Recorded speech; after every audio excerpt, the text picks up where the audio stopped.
I had been active in the center, been on a couple committees, and also I was teaching rapid reading, speed reading up here at the center. And it was a very popular course that I started and did for a number of years here.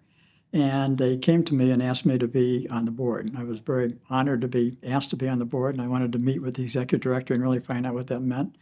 And Saul Garland, I met with him, and then I think he was on the way out, and Ben Strelcher was coming in as the executive director. And I also met with Myron Schultz, who was the chairman or president of the board at that time. And I knew several people before that, Lenny Hirschman, Bob DeWitt, and a couple other people.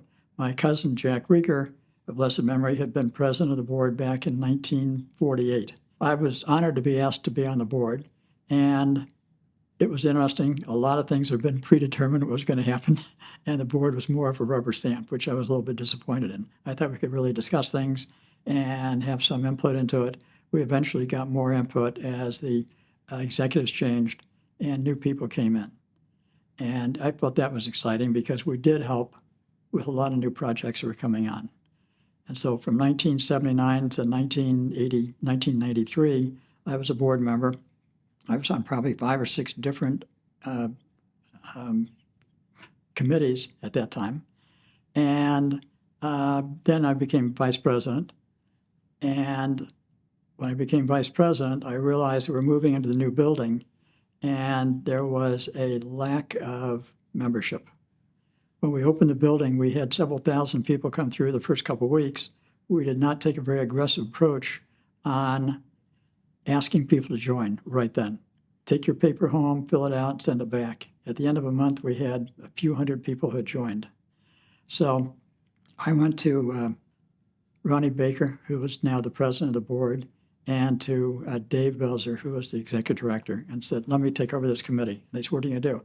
I'm not going to keep anybody on the committee. I'm starting a new committee, and we're going to call it How to Get Members, basically. And they said, what are you going to do?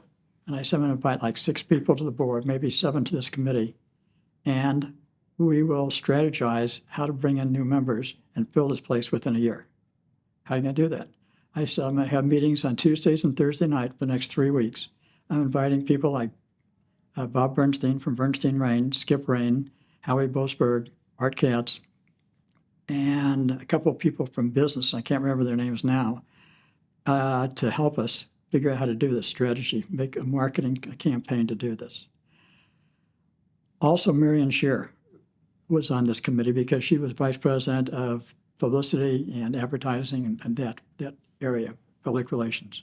She called me up a day afterwards and she said, I've got a perfect person to help you. And his name is Marvin Lippman. And I said, we can't afford him. She said, call him. I said, he's too expensive. I know what he does for country clubs. She said, call him. He's going to make a deal for you. So I called him. So I said, I hear you want to help us. He said, yes. So I said, what are you going to charge us? He said, nothing. I said, well, that's nice. Why? He said, Howard, when I was young, I was in BBYO. I was a good basketball player, so I played on not only the BBYO, the AZA team, but also on a team at the center. And we got to go to different cities. We got to go to Omaha, we got to go to Denver, we got to go to St. Louis and elsewhere. And my parents never said anything about who paid for it, but I always assumed they paid for it. And so after I graduated high school, I thanked my mom for taking care of us. And she said, don't thank me. We had no money. Well, who paid for it? The community, the center paid for it. So she said, someday you're going to have to pay it back because they took care of you. No one knew about it. There's other families that did the same thing. They couldn't afford it, and the center took care of them.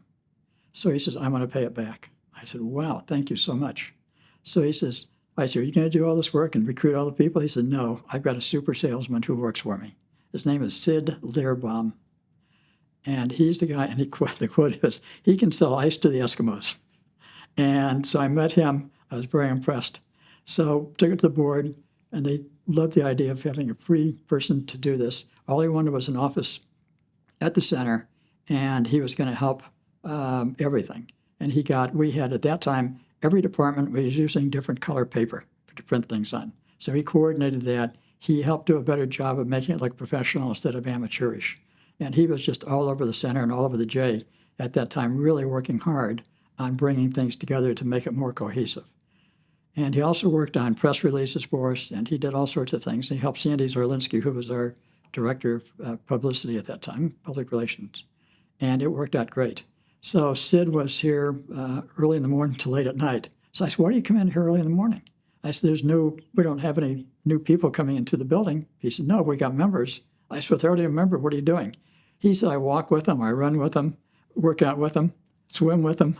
And hey, listen, can you help us you got some friends, some relatives, can you help us get some more members? And he said that was working out okay. But he and Marvin came with a brilliant idea. Member, get a member.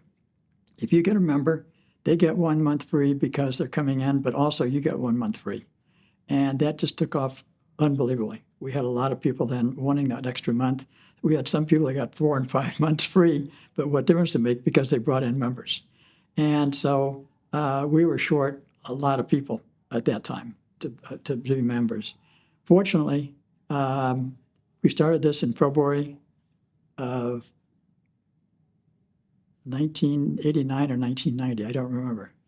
But anyway, we started working on it, and 6 or 8 months later, Marvin calls me and he said, I want to talk to the board. I got an idea that we're filling up very quickly, and I want an article in the Chronicle saying we're going to have to close the membership in the near future. I said, Marvin, we're not even halfway there. He says, we'll get there. So he meets with the committee one more time and says, what do people want that they can't have? Why do people join a country club versus joining the center? Well, we got an indoor pool. They don't. They've got dining. We don't. They got a golf course. We don't. He said exclusivity. So then he came to the board and went through the same drill. People want to be where they can't belong. If we can announce by next January or February that we're completely full, people are going to rush to get in. So sure enough, we had an article in the Chronicle, a nice article saying the center is filling up very rapidly. The board is looking at a date to close the membership because we're so full. And we got a push there. And then we had an article in January saying that we are almost full. We're closing. The membership will be closed to new members effective on February 15th or 16th. We had a rush like you couldn't believe it. We had to have extra people helping sign people up and giving tours because Sid couldn't handle all of himself. So it was nice. On the 15th, we were actually oversubscribed. We had more members than we could actually take care of, we felt. But we got people calling up, oh, I meant to call you last week. I was supposed to get my niece or my nephew or my children involved. Can you help us? And so one man called and he said, I'm a member of the center, but I never got my family just moved to town and they need to be in the preschool and they need a para. So we don't have any paras available. I'm paying for it and I'll pay for 2 of them if we can get us in. And I'll make a building fund contribution. So he made a bigger building fund contribution and got it done. And so we got the family in. But we had, for probably 6 or 7 months, we actually had a waiting list of people trying to get in the center. So that was phenomenal.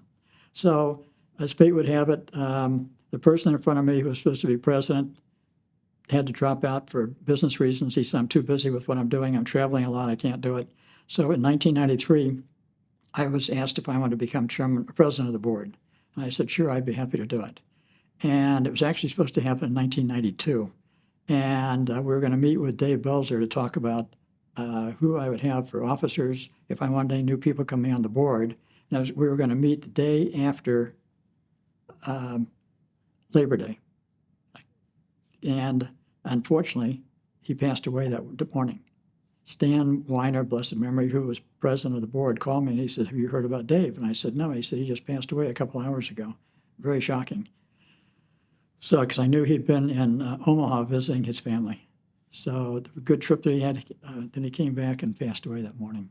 So, I told Stan, we can't bring in a new director and a new president at the same time. Why don't you keep this until March? Stay president until March. And he said, okay, I'll do that.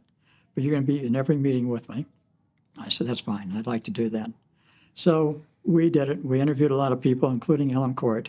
And in my mind, Ellen ranked above everybody else. But we had to bring 3 people or 2 people back in for second interviews. We brought them back in. We brought Ellen back in. And there was no question, it was unanimous that Ellen would become the executive director.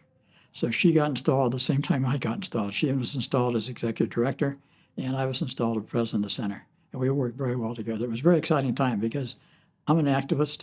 I like a lot of new ideas. I like adopting them. So it worked very well.